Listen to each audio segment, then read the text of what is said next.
Okay, let's minimize this one. All right, welcome everyone. We are starting Precast Concrete in Revit webinar and overview of Precast Concrete add-on. My name is Valentas Balisevičius. I'm a structural engineer and application engineer. I work in AGACAD, and our mission in AGACAD is building BIM together. So we create solutions based on the experience of the most advanced users, and we just want to accelerate this BIM progress in the vault. We have more than 10,000 clients, and we sell to more than 100 countries. We work already more than 25 years. We are authorized Autodesk developers, and we are industry partners for Precast Concrete solution, which we will talk about. In the screen you should see now all the tools we have. So we have like tools for the family management, we have tools for the MEP guys, we have tools for wood and metal framing, and some efficiency tools for everyone. So we also have partners in different countries. They are our resellers. You can contact them. They will help you in the BIM way, and they will consult about our tools. And yeah, this one, Precast Concrete, we will talk about this one today.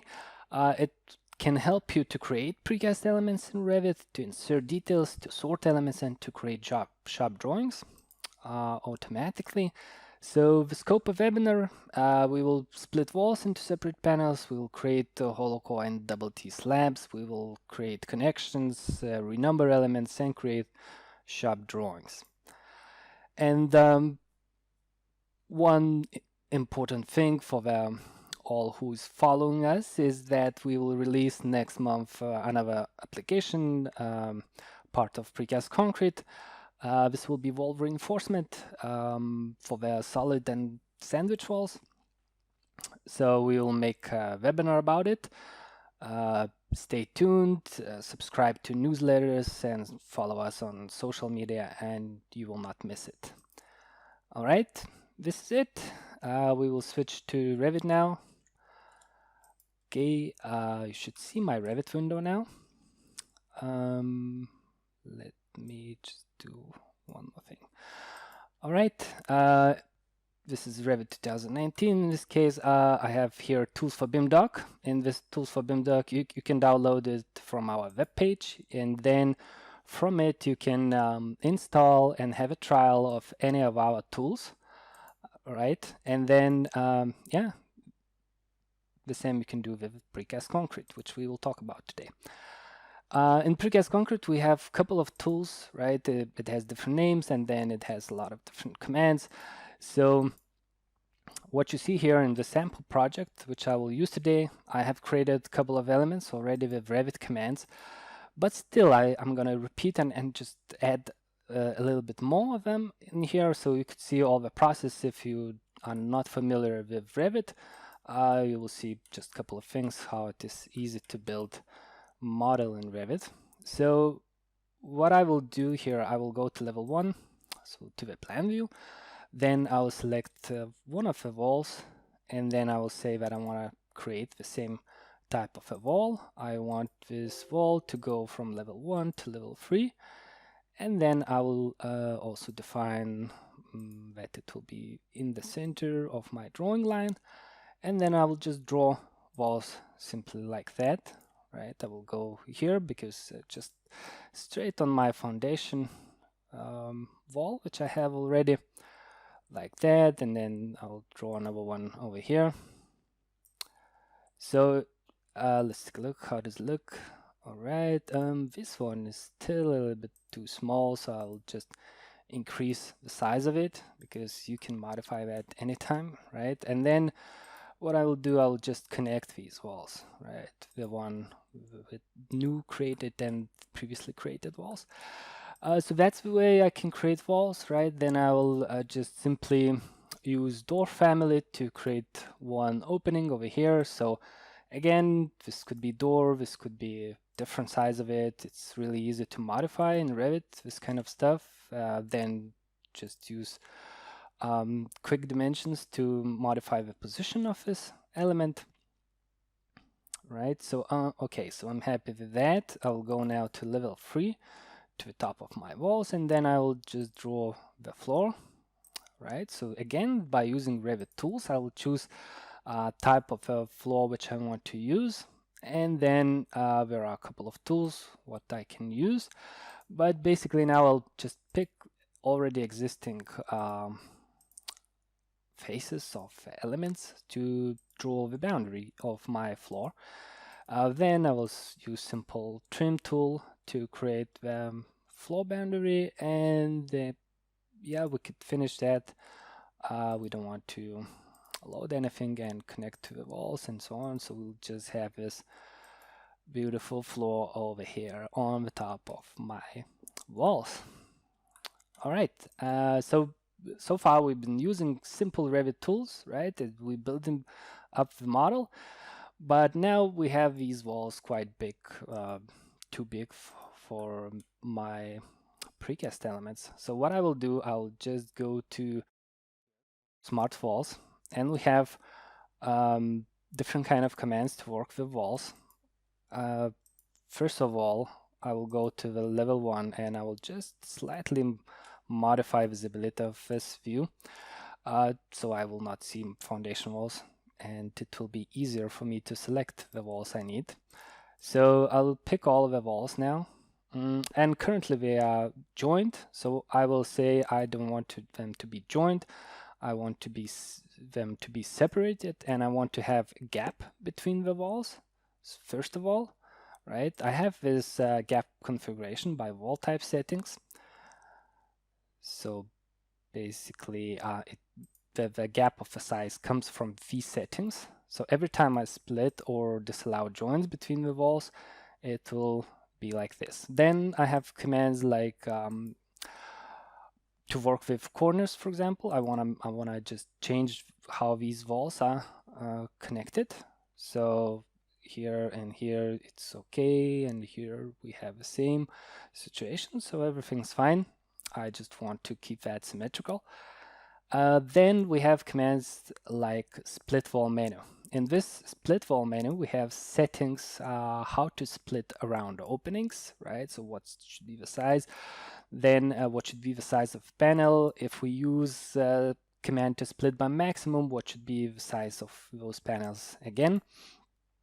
So we have this kind of settings, and then we can start using it for different panels, for walls, to create panels actually, right? So I will select these walls, I will pick to split by maximum spacing, and we'll see the result. So now these walls are as close as possible to 3 meters as it is in my settings, and you see they are all the same now. So just splitted all these this big wall into separate segments. Now for the walls with openings, we could use different kind of commands. So I'll pick just this one, right? So I want to split in the middle between openings. So that's exactly what I did now. Again, automatically, and the ends of the walls are disjoint, so we can be sure they will not join later on. All right, this one, let's use another option to split from opening, and in this case I selected to be 0 value at the just split at the edge of the opening. Okay, so these are quite automated way, but we also can just draw a grid line, right? If I pick grid line command, I will pick the type of a grid line I want to use. I can just draw it in any location. Where do I need to have split? Then I could just simply modify the distance.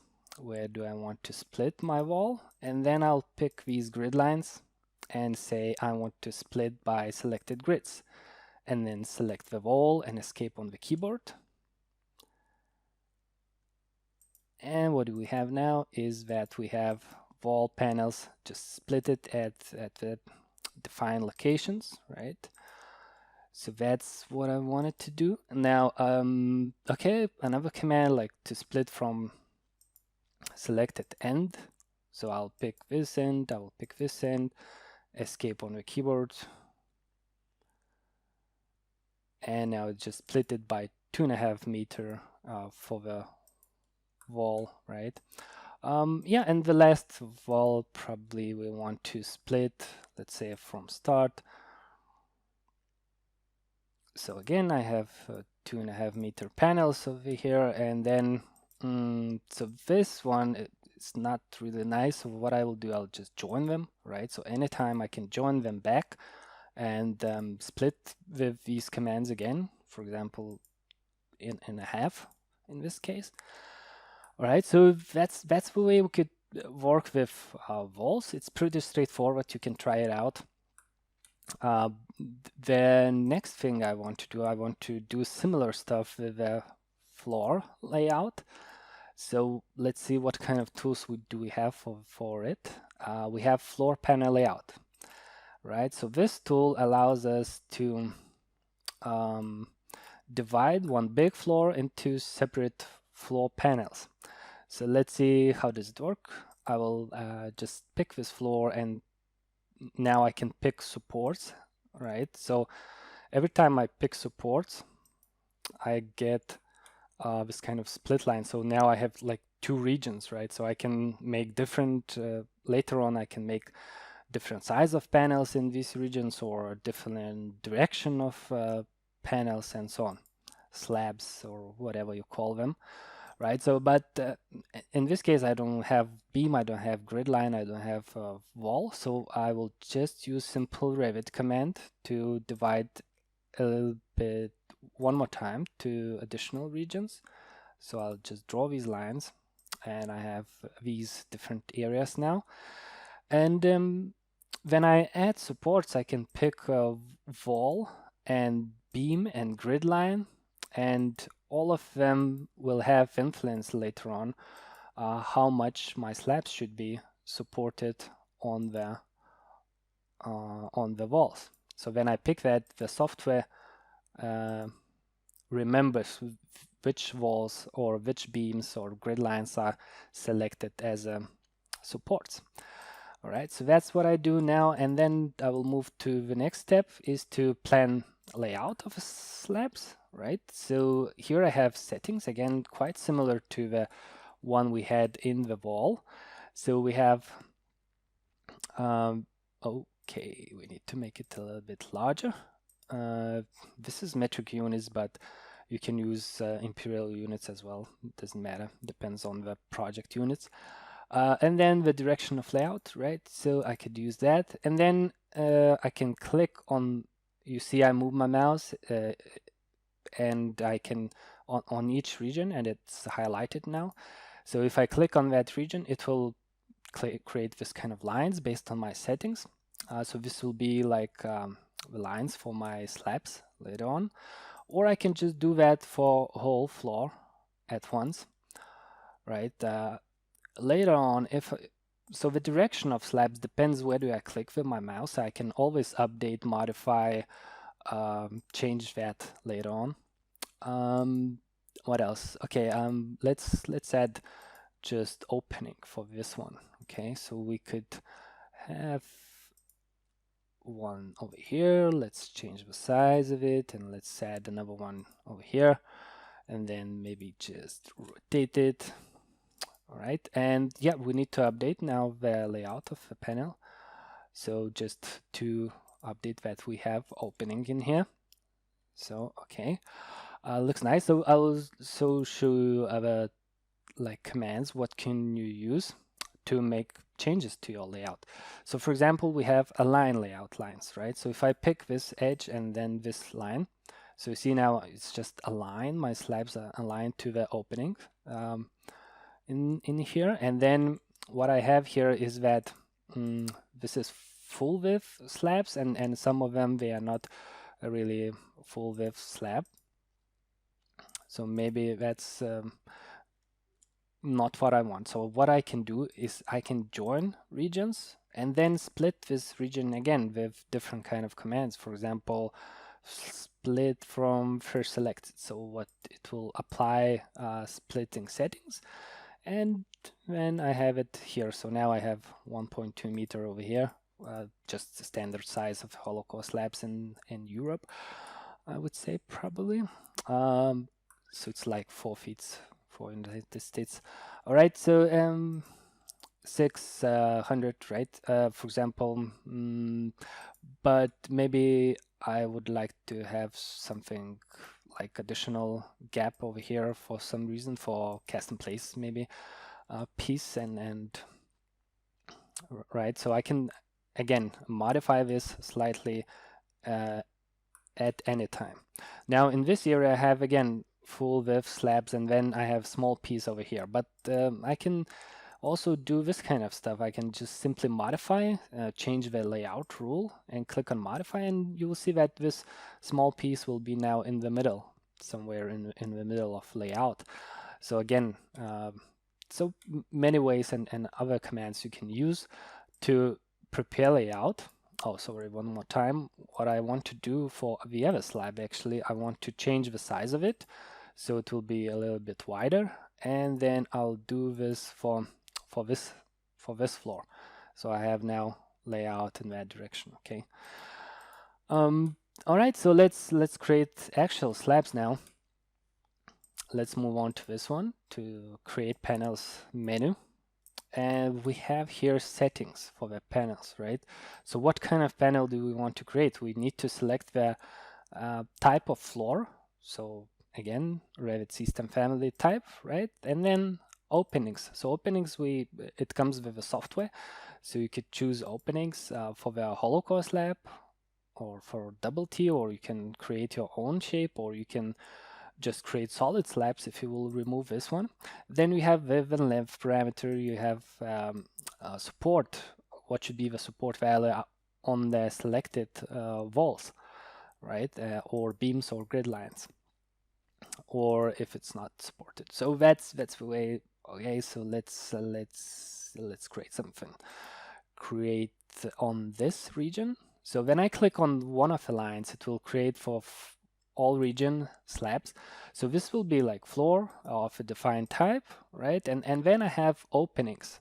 So these openings are just family, which I can modify. This is simple sweep with predefined profile, which again I can just simply modify and do any shape which I need, right? So I can just delete these, I don't know, join these or something, or create different shape of opening, and that's the way I can cut my floors into any shape actually, right? So imagine the possibilities. Yeah, so let's continue. Let's do that for these areas as well. So I'll click here, and then I'll click here. And you'll see that for the non-standard size, it's not inserting automatically openings. But what you can do, you can select this piece and then select to insert holes, and then select the family which you want to use.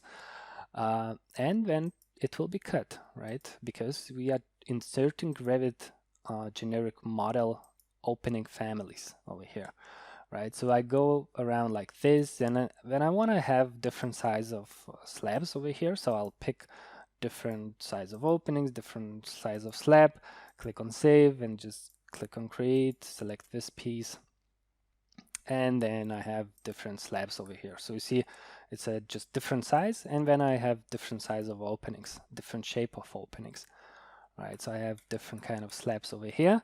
And the last piece I want to show you is our different type of slabs. This will be double T slab, so should be over here at the long span. Okay, so that's at least, I imagine it should be all right. And you see I have this kind of shape now because of the opening is different shape, right? Okay, so that's one of the ways you can create slabs with our tools.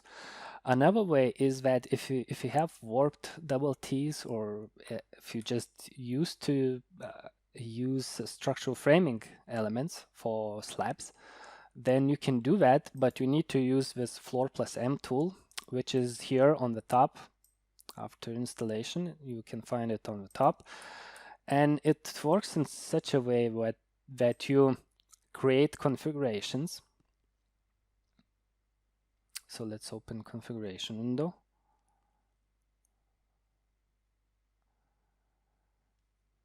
All right, so here I pick flooring, and then here I create my configuration. And basically the most important thing is here to select your family which you want to use, and the step which you want to use, and the number of elements which should be created, and also apply this longitudinal flooring rule, how to insert these structural framing elements. Right, and then if you have already configuration, you select the floor and then link this configuration to selected layer.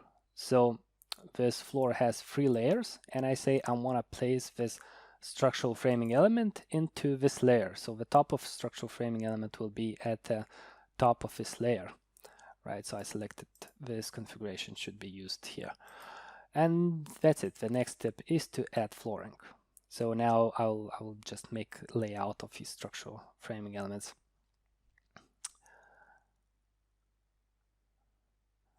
All right, so if you use some special families, you could get also quite different kind of automation. Let's see. All right, I have a section here. So what I want to show you is that, for example, when I have created these double T slabs, so this is the size of 2 pieces, and then the last one is a little smaller, and the software automatically just reduces the size of it because it has a lot of parameters inside. It has like its last element, right? So it's selected as last, and it's calculated how much it should be automatically reduced. So that's one of the ways, but then you can modify, delete, add additional elements by using these commands, right? But for today demo, I just this will be enough, I think. We'll move on to the other tools we have. So the next one is what I want to show you is smart connections. So smart connections is to place Revit families on other families, if I can say it like this. So we have configurations, and we can create configuration, rename it, and then I'll call it, we can give it a name like this. All right, so what do we have here? We have on the left side, we can select what kind of elements do we want to create. So this will be like line based and then point based. And then in the last here, you could see a couple of examples where it could be used. And so it could be used in different kind of structures to automate placement or cuts of families and so on. All right, so what I will do just quickly as an example for you, I'll pick this step. I will say that I want to work with walls, right? The group is walls. The name of configuration I already changed. And then I will say that I want to insert. And from the list of families, I will pick the family which I want, or I can pick from family and type browser. So it's maybe a little bit more visual and I can see the family which I want to use. So I'll place this family at the top of my wall, and I will use, so at the bottom you see the schematic image of the face, of the top face of the wall. And here I just define that I want to insert by gravity point and 2 elements with relative distance of wall length, right? So this will be on the top, and then on the side I wanna insert the same element. So I'll pick this one, say that I want to place it at the start. I want to place it again by gravity point, just 2 elements by relative distance, and you can add anything here. But you see we have many tabs, so in each tab you can define different rules. Also you have some automated ways how to place elements, so I'll show you that later on. But let's just keep it that way at the moment. Let's select a couple of walls, insert elements. Let's pick the configuration which one we want to use. So basically we created this one. 1, 2, 3, 4, and we have these guys inserted into all of the walls, on top and on the side of the wall. And it could be any Revit family, because this is just a simple Revit phase-based family. You can see from here. So these are just simple extrusions. You can add parameters, voids, solids, and so on. So it could be any shape again, if you use different manufacturer for that, for these details, right? And anytime you have modify, update functionality, you could do changes to one element. You could, for example, I'll just insert on the right side, I will place start and end this line-based element, right? From the bottom, I will say that I want to have offset of 600 and 3 elements with distance of 400, and then I will just update, so it will make changes only to this wall, right? Or I can save it and then apply to all of the walls. But currently now I have these nice cuts made on the exterior side of the wall. So that's a way we could use it, right? But let's try to use the configurations which I already prepared. So I'll pick a couple of walls here. All right, so let's select all of these guys and insert elements, and then select the configuration which I prepared for this webinar. So it's solid walls with plates, and click on insert. So you'll see some okay, so let's wait. It's 9 walls, so it takes a little bit of time. Click on OK. There was some warning messages because of some conditions were not met, but that was what I was expecting. That's fine. Now let's take a look here. What do we have? We have these guys at the bottom. Then we have these at the connection with another wall. And then we have these at the top, right? But so I have used one configuration, but you will see that this wall, it already has different details over here. So it has already a plate, it has additional angle over here. And the reason for that is because when we create configurations, is that we could search for all right, so this one, okay, this one is searching for T connection with another wall, and so it's inserted only if this condition is met. And then we have different kind of rules. If we could place this detail, if we have corner connection and so on. So if you take a look to this location, so we'll see that this is corner connection. So the end connection, we have this detail, and the corner connection, we have this detail, right? So just like that.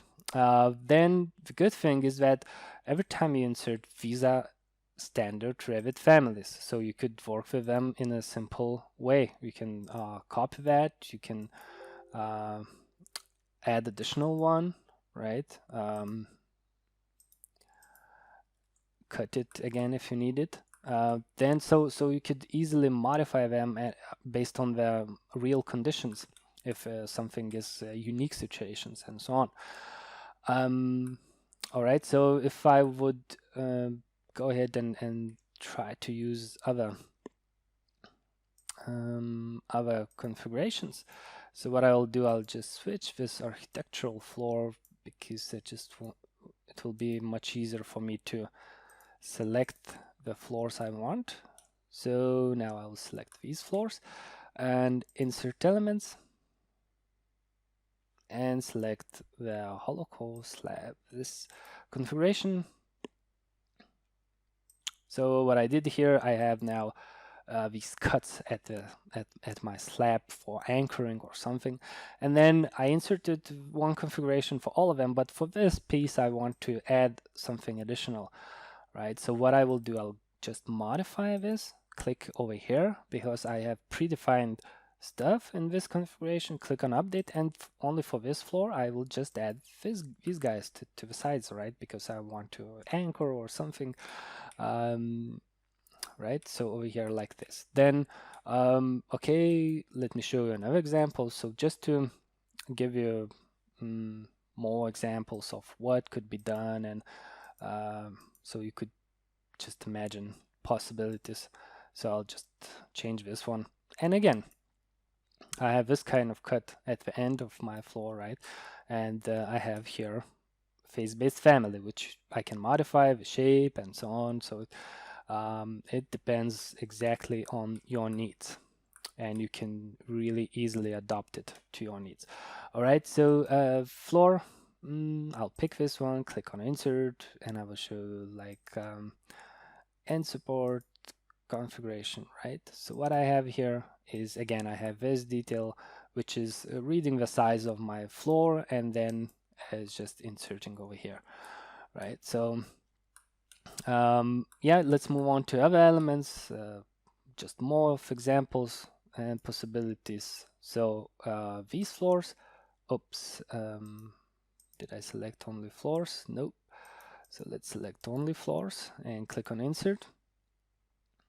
And we want to use this configuration just for the double T slabs or floors.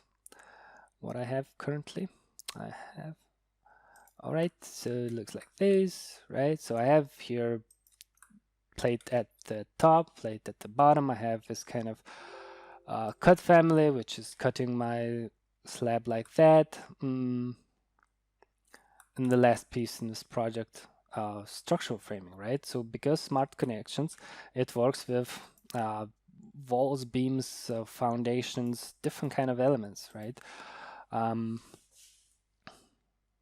Yeah, insert that, and you will see that. Now I have here similar details as in the floor, just additionally I have holes for the communication and so on. Now it seems that we have a couple of questions. Oh, okay, so one person was late to the webinar, so yeah, I can just answer that. There will be a record of this webinar, so don't worry. All right, so these are a couple of examples of what I wanted to show you. One more, yeah, exact over here, a couple of these actually I forgot to show you. Insert elements. Again, I will use the same configuration, but in this case it will, and it's not giving me any warnings now because finally it found what it was looking for in the beginning, and it was looking for where to place this corbel, and this corbel is inserted only if it finds this piece, right? So you see that now this wall will have one corbel attached to it, and then two corbels will be attached to this wall because they just need to support that number of double T slabs. Another thing for foundation, okay, this is foundation wall, but anyway, I'll pick these insert elements just to show you one of the things, and then found plate on foundation, click on insert, right? Again, I have all of these plates now created at the position of this detail, right? So even if I modified, even if I added this piece over here, right? So it will find it and it will insert it. If I will move it something or add additional details and run the update, it will find it again and it will be nice as it should be. And now all of our tools, they have like a help page. If you'll click on it, it will open web browser and you can find some webinar records, technical documentation, and Smart Connections. It has this sample project. So in sample project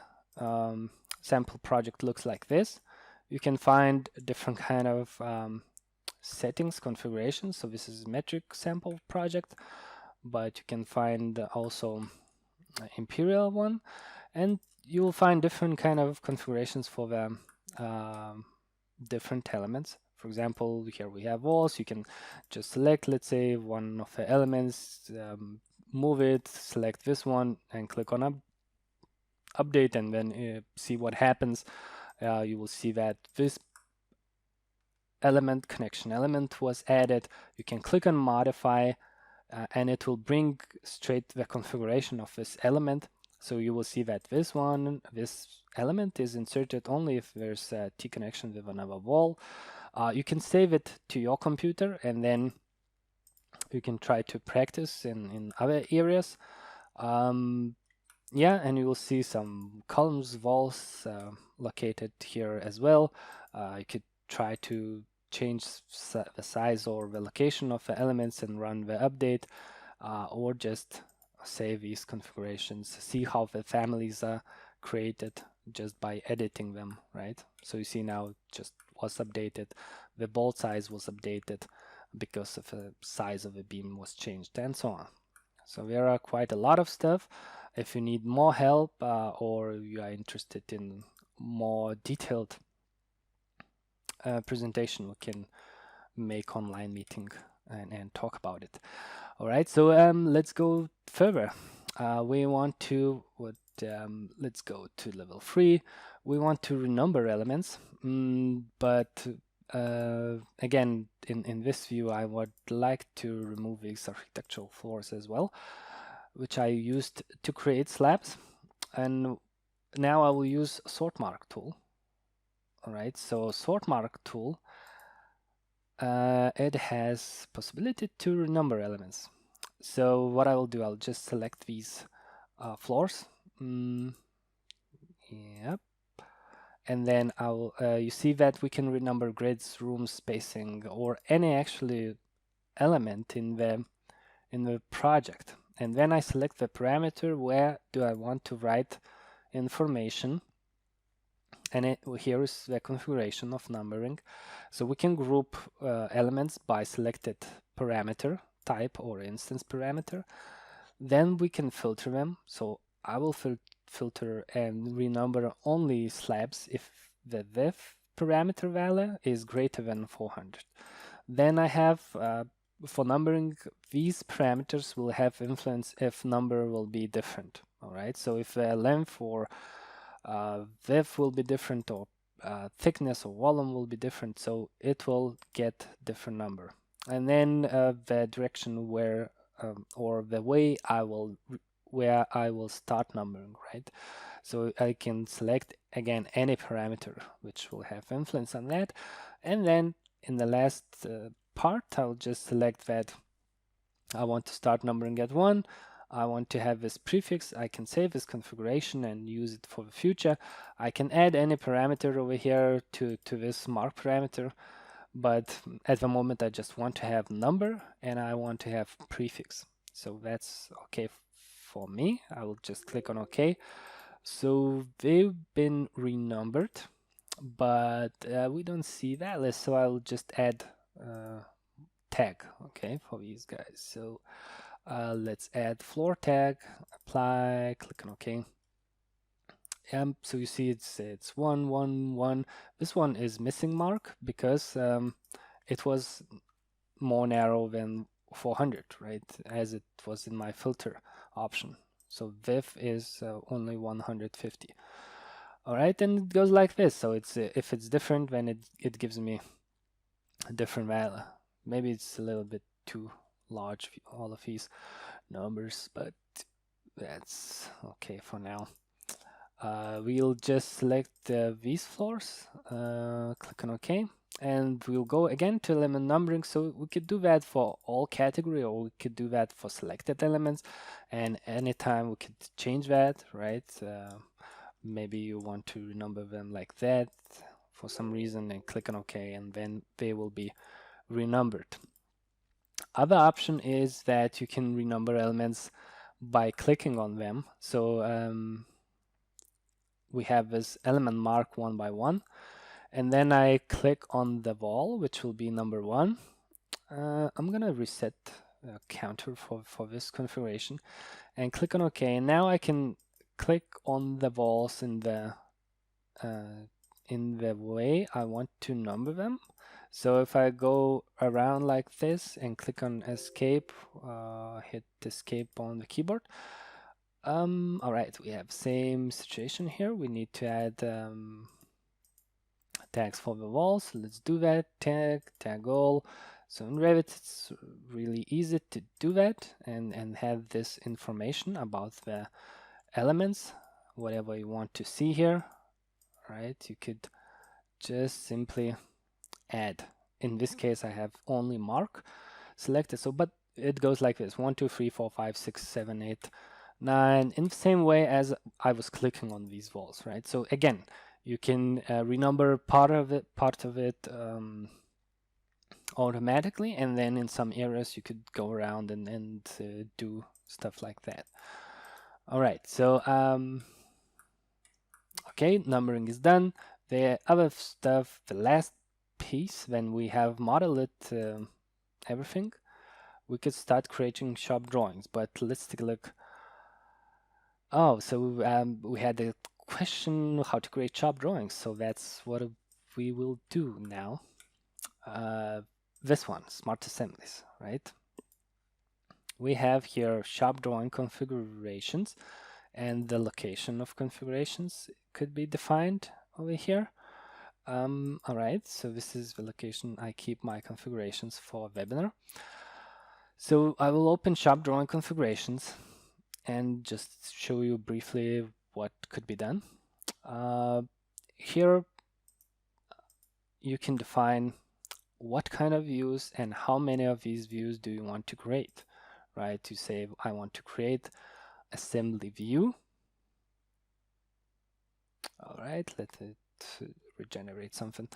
And then you select the direction of a view, or is it a legend, or is it 3D view, or is it something? And then what should be the name of a view, right? So you type it in your maybe language if you want to.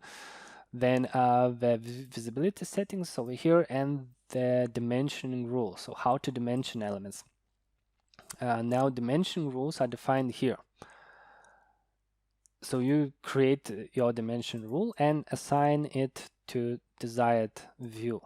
All right, so here you can say that I want to dimension this element with this dimension styles. I want to dimension cuts or openings in some way. Maybe some openings which is smaller than 200 should not be dimensioned, and so on. So you have these settings, and then you have settings like over here. You can pick this a smart dimension configuration, which allows you to measure different categories of elements in the view. So you see how many categories is available over here. So you just pick what kind of settings, how to group the dimension lines, how to filter something, what kind of dimension style do you want to use. Do you want to dimension front or back details maybe? What kind of note do you want to include? What kind of information should be visible if you need that?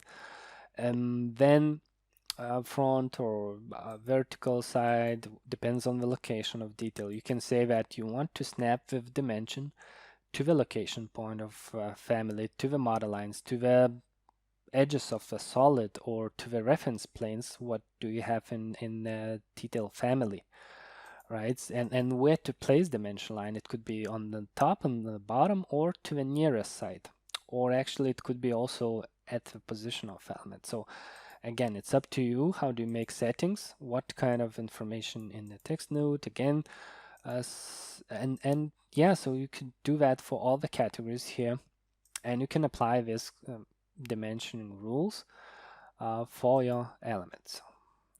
Here's some settings for reinforcement. Here, I actually, for this configuration, I will just use this hosted metal details configuration, but basically it's just smart dimensions configuration. And the last part is to over here you select where the nodes should be created. It should be like that, it should be on the left, on the right, or maybe all the nodes should be on the different edge. So you could choose that option as well. And then what kind of schedule do you want to create? How many of them do you want to create, right? you could use schedule view template again. So define which one do you want to keep, give it a name, and so on. And then the sheet, how many sheets do you want to have? Again, you need to have here different postfix. And then, yeah, all right, let's do like this. Title block, you can pick the title block over here. And when you have this configuration, you can start creating assemblies, right? So if I pick one of the walls, now it has mark values. So when I click on create assemblies, and then I will pick this wall shop drawing configuration and say create. So it will add all the hosted details or a reinforcement if you have it into one assembly. It will calculate assembly mass. It will create views and place automatic dimensions. So let's take a look. So now I have it like that, right? So all the details automatically added. I don't need to pick them one by one. I also have this gravity point. I have this assembly mass parameter added. And what I will do, yeah, let's go ahead and see what do we have here. We have some the front view, so I have horizontal dimension, then I have this vertical dimension with different dimension style. This is ordinate, this is linear dimension style, right? So yeah, and then I have vertical dimension, and then I have some schedules. So what I will do, I will go to this title block and then move my views on the sheet. So for first assembly, I need to do that manually. If I use it first time in my life, this tool, then I need to do that manually. All right, so I have parts, I have assembly mass schedule, I have volume schedule, I have another schedule over here. So I have 4 of them and 2 views, and I don't want to see the title block, so I'll just remove them. No title block now at the bottom. I can also move this one if I want to, for some reason, to have it in other position. I can modify the depth of the view. Maybe slightly we could move them down. All right. So when I do that, I go back to the shop drawing configuration, and then I will say that I want to use this sheet to be as a sheet template, right? Save it. And then for next assembly, we could, let's say, pick this one and this one, and then click on create assemblies and create.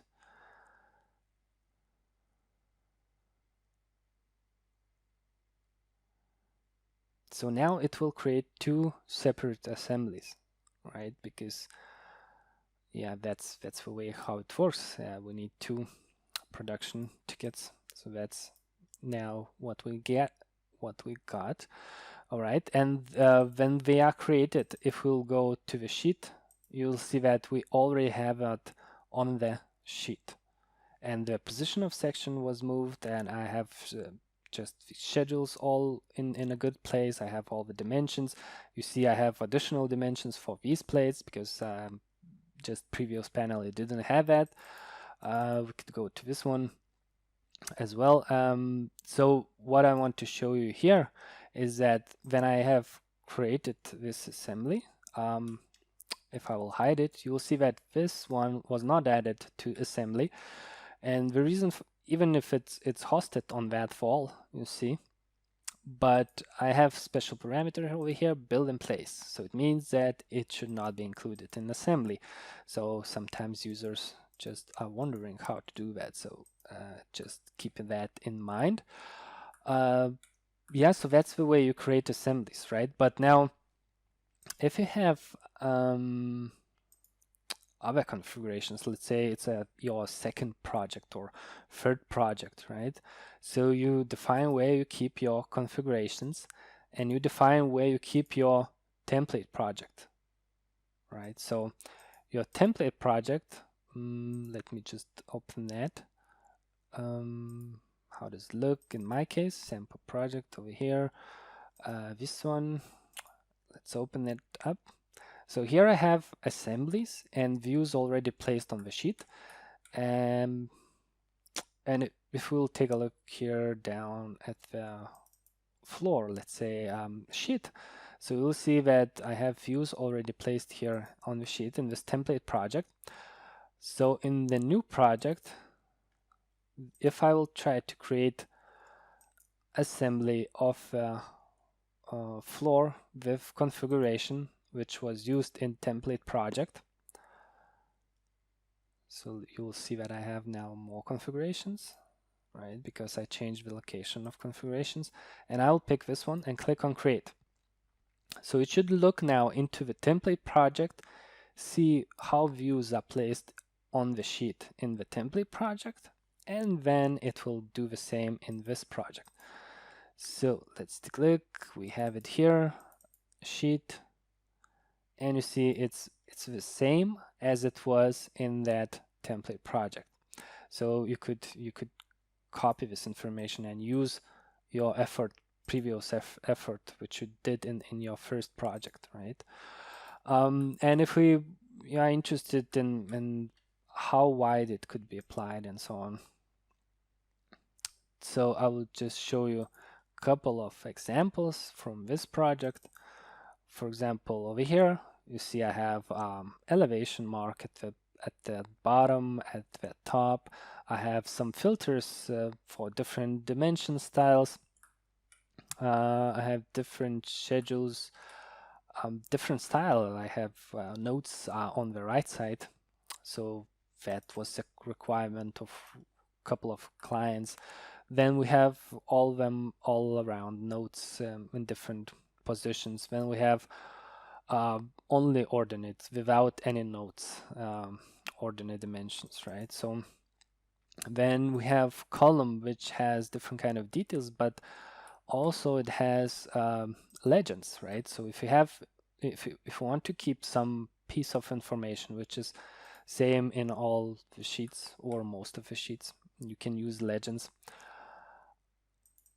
Then this column, right, again it was dimensioned based on my configurations. Couple of sections made.